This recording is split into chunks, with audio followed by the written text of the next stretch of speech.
She builds shrines to men who never existed, while the real ones rot in her peripheral vision. Listen closely. Do you hear it? That's the sound of 1,000 conversations that never happened, words swallowed like bitter medicine, confessions that died somewhere between the throat and the tongue. There's an old Romanian folk tale about a man who fell in love with a witch. She told him that to win her heart, he must remain silent for 7 years. Not a word, not a whisper, not even in his dreams. The fool agreed. For 7 years he watched her dance with other men, listened to her laugh at their jokes, witnessed her fingers trace their faces. When the 7th year ended, he finally spoke. "I love you." She looked at him with eyes like winter and said, "Who are you?" This is what men don't understand about their own silence. It's not nobility. It's not strength. It's a kind of self-immolation, a burning at the stake of their own making. The modern man sits in the cathedral of his unspoken names, all the things he's never called himself, all the truths he's never admitted. He genuflects before the altar of female approval, not realizing he's worshipping a god that feeds on his diminishment. The air is thick with frankincense and failure, and the stained glass windows tell stories of men who gave everything and received shadows in return. Picture this.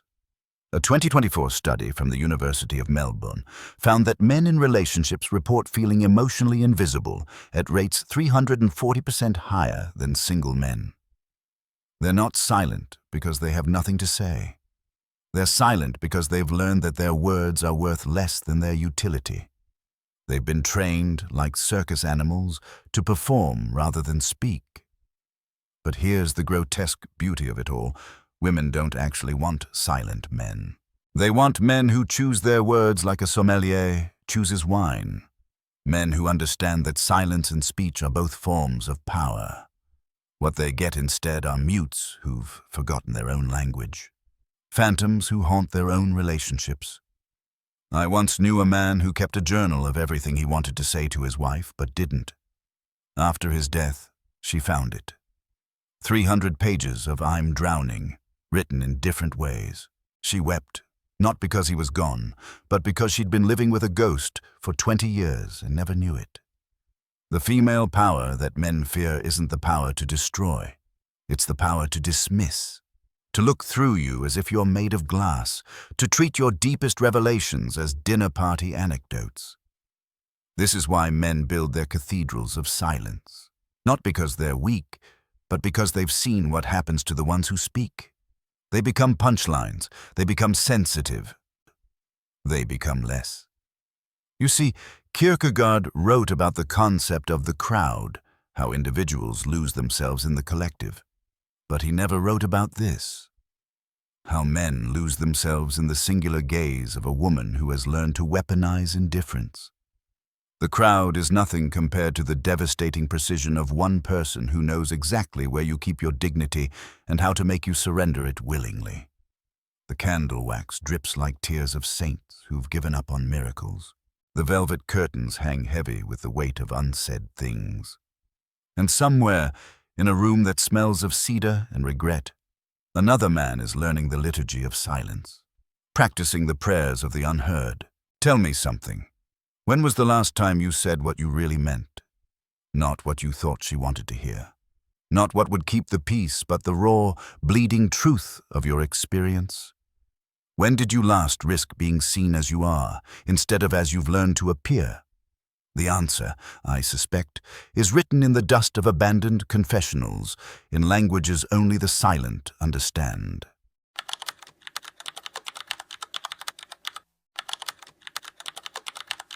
Every version of her you fell in love with is now a taxidermied memory, displayed behind glass. There's a Japanese word, tsukumogami, for objects that acquire a soul after existing for 100 years. But nobody talks about what happens to the souls of all the women she used to be, the ones you loved who no longer exist. I'll tell you a secret that shouldn't be spoken after midnight. Women are shapeshifters, not in the mythical sense, but in something far more terrifying. They evolve while you're still worshipping the ghost of who they were on your third date. And here you are, my dear fool, bringing flowers to a grave that hasn't been dug yet, mourning someone who's still breathing but no longer recognizable. She was wild once. Now she collects teacups. You loved the storm, but married the weather report. The museum of her former selves is a place every man knows but pretends doesn't exist. Walk through its halls. Here's the girl who used to steal traffic cones at 3 a.m., now lobbying for HOA regulations. There's the one who swore she'd never be like her mother, now speaking in her exact cadence. And in the restricted section, behind velvet ropes, the woman who said she'd love you even if you failed. Until you did. A 2025 Harvard study on relationship dynamics found something delicious in its darkness. Women change their fundamental personality traits 78% more frequently than men after entering committed relationships. But here's what the study didn't say. Men don't change because they're too busy maintaining shrines to outdated versions of their partners. You're dancing with a hologram, brother. Spinning around a ballroom with someone who vacated the premises 3 arguments ago. She's moved on to her next incarnation while you're still writing love letters to a previous operating system. I knew a man once. Let's call him Marcus. Because all tragic men should have Roman names, who kept a photo album of his wife. Not of their travels or celebrations, but of her facial expressions. Page after page of micro moments. The way she looked when she laughed at his jokes. Page 1 through 12. The slow transformation of her smile from genuine to performative.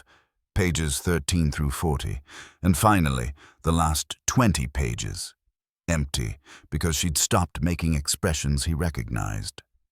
The Hindus speak of Maya, the illusion of reality. But they never warned us about this particular illusion. Believing that love means loving the same person forever, when in truth, you're serial dating different women who happen to inhabit the same body. And here's where it gets exquisitely painful. She resents you for it. She despises your nostalgia for her former self. Every time you mention how she used to be, you're telling her that you're in love with a corpse. She's evolved, adapted, survived. And you're standing there with flowers for a woman who committed psychological suicide years ago to become someone new. The museum never closes. Its fluorescent lights hum with the frequency of suppressed disappointments. The security guard is your own cowardice, making sure you never touch the exhibits. Never shake them awake, never demand to know where the woman you loved has gone.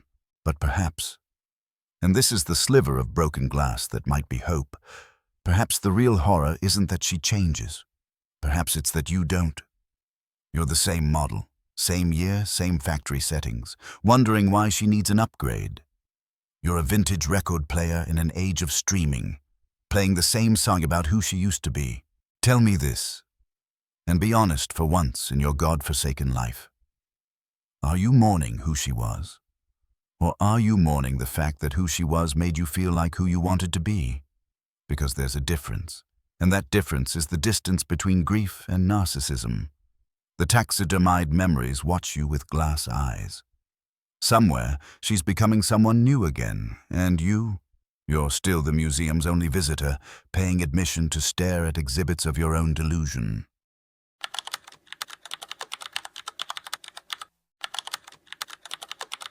You've been living on credit in a relationship where the interest rate is your soul. Shh, listen. That's not your heartbeat. That's the sound of the meter running. Every conversation, every gesture, every moment of vulnerability. It all has a price, and you've been paying in a currency you can't afford to lose, yourself. There's an ancient Sumerian tablet, 4,000 years old, that contains humanity's first written complaint. It's about bad copper. A man named Nani, writing to Ea Nasir, furious about being cheated in a business deal. 4 millennia later, and we're still keeping score, still calculating what we're owed, still furious about bad trades. Except now, the commodity is emotional labor, and the marketplace is your bedroom. Let me paint you a picture with colors that don't exist in daylight. You've become an accountant of affection. Every "I love you" is a deposit. Every fight is a withdrawal. Every time she turns away is a fee. You're balancing books that were cooked from the start, trying to make sense of an economy where you're always in deficit. Schopenhauer wrote that life is suffering, but the bastard never had to navigate the complex derivatives market of modern intimacy. He never had to calculate the exchange rate between vulnerability and rejection, between authenticity and abandonment. Here's what the 2024 Journal of Behavioral Economics discovered when they studied relationship dynamics. Men consistently overvalue their emotional contributions by 67% while undervaluing their partners by 45%, but here's the delicious twist. Women do the exact opposite. Everyone thinks they're the one being cheated. Everyone's sure they're giving more than they get. The house always wins, and the house is loneliness, dressed up as togetherness. I once watched a couple at a restaurant. Let's call it field research in the anthropology of despair. He paid for dinner. She thanked him. He held the door. She walked through. He complimented her dress. She smiled, and I saw it, clear as funeral bells. He was keeping count. Every gesture was a tick mark in some invisible ledger. She knew it too. Her smile was the kind you give to a debt collector, polite, distant, already planning her escape. The economics of emotional bankruptcy work like this. You start rich in hope. You spend lavishly on grand gestures. You invest in futures that will never mature. And slowly, transaction by transaction, you're depleted. But here's the thing about emotional bankruptcy. There's no court to declare it, no fresh start. You just keep operating at a loss, pretending you're solvent, wearing confidence like a suit you bought when you still had credit. The Wolf of Wall Street had nothing on the Wolf of Main Street relationships. At least his victims knew they were being devoured. But wait. Here's where it gets interesting. Here's where Nietzsche would lean forward in his chair. What if the entire concept of emotional economics is the cage? What if keeping score is what keeps you poor? What if, and breathe deep before you consider this, what if love isn't a transaction at all, and you've been playing Monopoly in a world that runs on poetry? There's a Sufi teaching about a man who counted his prayers, keeping track of each one, sure that God owed him paradise. When he died, he was shown a room full of ledgers, his entire life of spiritual accounting. This is your heaven, he was told. You wanted to keep score. Here are your books. Count for eternity. The velvet curtains in this particular circle of hell are woven from promissory notes. The candles are made from the wax of broken vows. And somewhere, in a bedroom that smells like disappointment and expensive perfume, another man is calculating whether tonight's rejection balances out against last week's acceptance. You want to know the real tragedy? She's not even trying to bankrupt you. She's just living her life, and you're over here running a credit check on every sigh. You've turned love into a zero-sum game in a universe that doesn't keep score. So, here's my question, delivered with all the tenderness of a bankruptcy notice. When did you decide that love was something to be earned rather than something to be experienced? When did you become the CFO of your own heart? And more importantly, what would happen if you just stopped counting? The meter's still running, by the way, but maybe it always was. Maybe that's not the sound of debt accumulating. Maybe it's just the sound of time passing, and you're the only one charging yourself for it.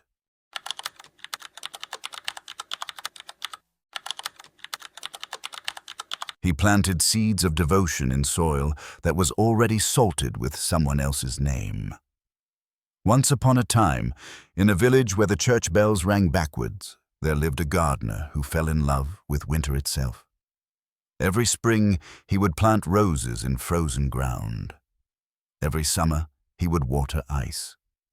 The villagers called him mad. His beloved called him nothing at all. This is you. This is every man who's ever tried to cultivate love in a heart that's been paved over, covered in the concrete of old wounds and other men's ghosts. You're out there with your little watering can of affection, sprinkling droplets on asphalt, wondering why nothing blooms. Let me tell you what grows in the garden where nothing grows.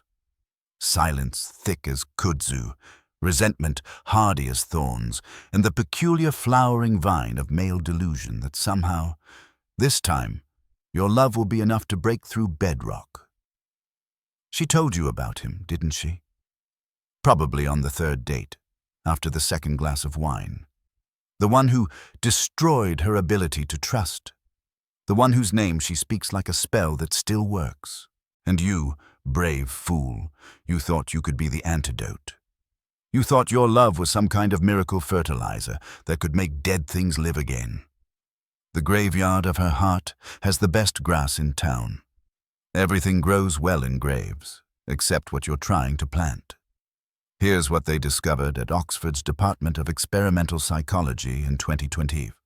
Women who describe themselves as emotionally damaged attract partners at a rate 400% higher than those who don't.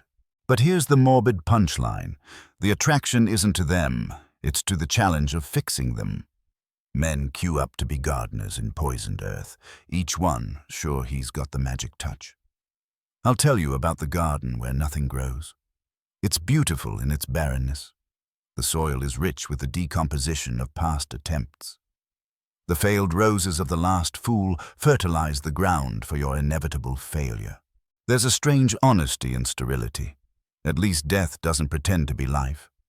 But you're out there every morning with your hope and your hoe, turning over soil that screams with each thrust of the spade. You plant compliments where criticism has taken root. You sow patience in furrows carved by another man's cruelty. You water with your tears. Oh yes, don't pretend you don't cry in the shed where she can't see you. And you wait for spring in a place where it's always February. Kierkegaard wrote about the aesthetic, ethical, and religious stages of life, but he missed one, the horticultural stage, where men try to grow gardens in other people's wastelands, where they mistake their own emptiness for fertile ground and their desperation for green thumbs. The Japanese have a practice called nakanishi, the art of making bonsai from dead wood. They take something lifeless and shape it into the appearance of life. This is what you're doing with her affection. You're carefully wiring dead branches, misting them with hope, displaying them as if they were alive. But brother, even the masters know, dead wood is still dead, no matter how artfully you arrange it. Here's the secret that grows in the spaces between what's planted.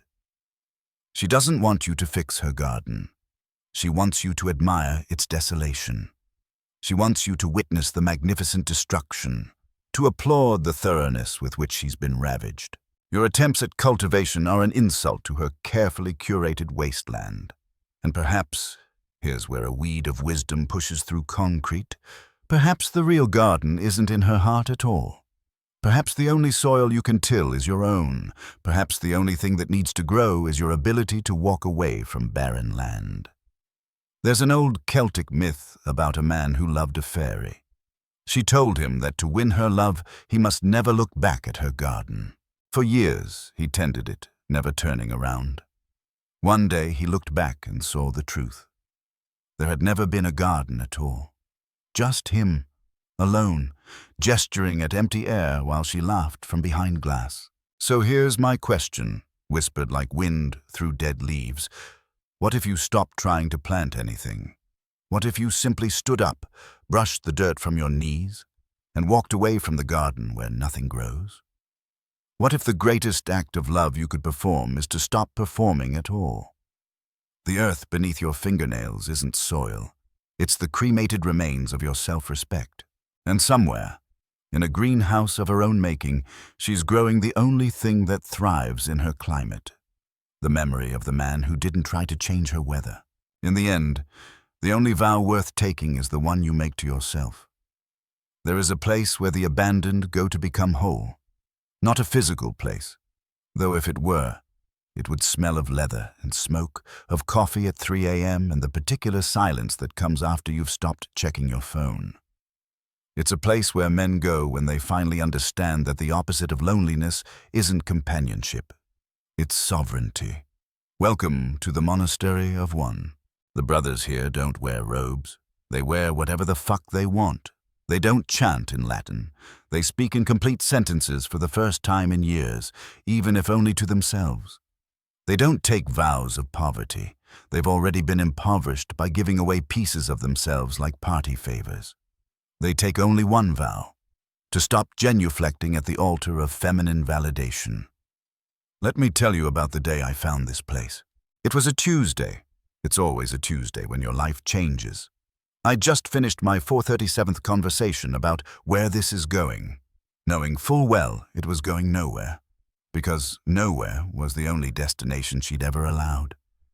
I walked into my apartment, and for the first time, it didn't feel empty. It felt expectant, like a canvas waiting for paint that wasn't mixed with someone else's opinions. Solitude is the most violent form of self-love. It strips you naked of your need to be needed. And in that nakedness, finally, you are clothed. The Stanford Loneliness Studies of 2024 found something remarkable. Men who spent 6 months in intentional solitude reported higher life satisfaction than those in relationships. But here's what the study didn't capture. The transformation isn't in the solitude itself. It's in the moment you stop seeing solitude as a waiting room and start seeing it as the destination. In the monastery of one, there are no mirrors that ask, would she like this? There are no clocks that count the hours since she last texted. There are no scales that weigh your worth in someone else's metrics. There is only you, faced with the terrifying and liberating reality that you might actually be enough. Nietzsche wrote, "The man who does not wish to belong to the mass must cease being comfortable with himself." But Fred missed the deeper truth. Comfort isn't the enemy. The enemy is seeking comfort in the arms of someone who sees you as furniture, useful, functional, replaceable when styles change. I met a man once who'd been married 4 times. After his 4th divorce, he bought a motorcycle and rode it to Alaska. Not to find himself. That's tourist shit. He went to lose himself, to lose the version of himself that needed to be married to feel real. When he came back, he opened a bookshop. No romance section. "I've lived enough fiction," he said. "The monastery of one has a library. Every book is written by men who chose themselves, not in some new age self-help way, but in the way a drowning man chooses air. Desperately. Finally. Absolutely. Here's what they don't tell you about female power. It only works on men who've abdicated their throne. A king in exile is still a king, but a king who gives away his crown is just another peasant with a fancy chair. You've been so busy trying to earn your place in someone else's kingdom that you forgot you have your own realm to rule. But in the monastery of one, you remember. You remember what your laughter sounds like when it's not trying to charm anyone. You remember what your thoughts sound like when they're not being edited for approval. You remember what your life feels like when it's not being lived as an audition for someone else's attention. She calls your solitude selfish, she's right. Selfish. Finally, thankfully, irrevocably focused on the self you abandoned at her doorstep like an unwanted child. The candles here burn with the fire of bridges you'll never rebuild. The incense is made from the ashes of love letters you'll never send. The bells ring the hours you'll never spend waiting for someone to choose you, because you've already chosen yourself. And here, in the ultimate paradox that would make Kierkegaard weep with recognition, the moment you stop needing her to complete you is the moment you become complete enough to actually love. Not from desperation, not from deficit, but from the overflow of a cup that you finally learn to fill yourself. So, here's my final question, carved into the stone above the monastery gate. What if the greatest act of rebellion against the fear of female power isn't to conquer it, but to simply walk away from the battlefield? What if the only war worth winning is the one where you stop fighting for someone else's approval and start fighting for your own peace? The monastery doors are always open. The only requirement for entry is the exhaustion that comes from performing for an audience that was never really watching. The only prayer is the silent acknowledgement that you were always enough, you just needed to be alone to hear it. Welcome home, brother. Welcome to the monastery of one.